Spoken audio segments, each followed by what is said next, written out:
INDIA गठबंधन में भर नहीं पाएंगी दरार, ममता सरकार पर खूब बरसे सीताराम येचुरी। भारत को शिकस्त देने के लिए बनाए गए विपक्षी गठबंधन INDIA में अभी से एकता की कमी दिखाई दे रही है।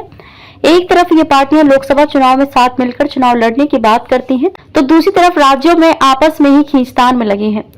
CPI-M के महासचिव सीताराम येचुरी ने भी साफ कर दिया कि राष्ट्रीय स्तर पर वे विपक्षी दलों के साथ रहेंगे, लेकिन बात जब पश्चिम बंगाल की आएगी तो TMC के साथ उनका गठबंधन नहीं हो सकता।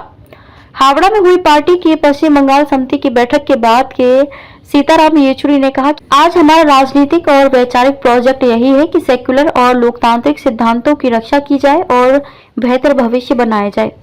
इसके लिए सभी गैर भाजपाई पार्टियों को एकजुट होना होगा। एक पार्टी के सदस्य के सवाल पर येचुरी ने कहा कि ये बात स्पष्ट है कि TMC भाजपा का विकल्प नहीं हो सकती।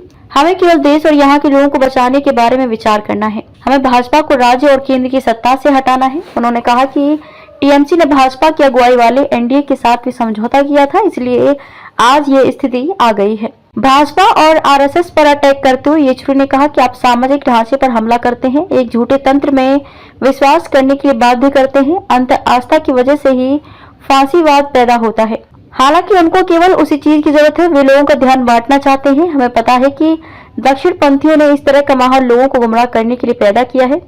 केंद्र की सरकार पर हमला बोलते उन्होंने कहा कि अब हम एक लोकतंत्र में नहीं है, हम एक चुनावी तानाशाही में जी रहे हैं। अमृत गलत हाथों में चला गया है, हम सबको वह अमृत लाना है। देश की जनता के हित के लिए यही आज भारत के लोगों का सबसे बड़ा कर्तव्य है। TMC पर लगे भ्रष्टाचार के आरोपों को लेकर येचुरी ने कहा कि पश्चिम बंगाल की मौजूदा सरकार लोकतंत्र विरोधी है, इसने लोकतांत्रिक चुनावों के पूरे तंत्र को खराब कर दिया है। उन्होंने कहा कि केंद्र में भाजपा को हटाना जरूरी है, लेकिन राज्य में भी लोकतांत्रिक व्यवस्था बनाना जरूरी हो गया है। इसके लिए TMC विकल्प नहीं हो सकती।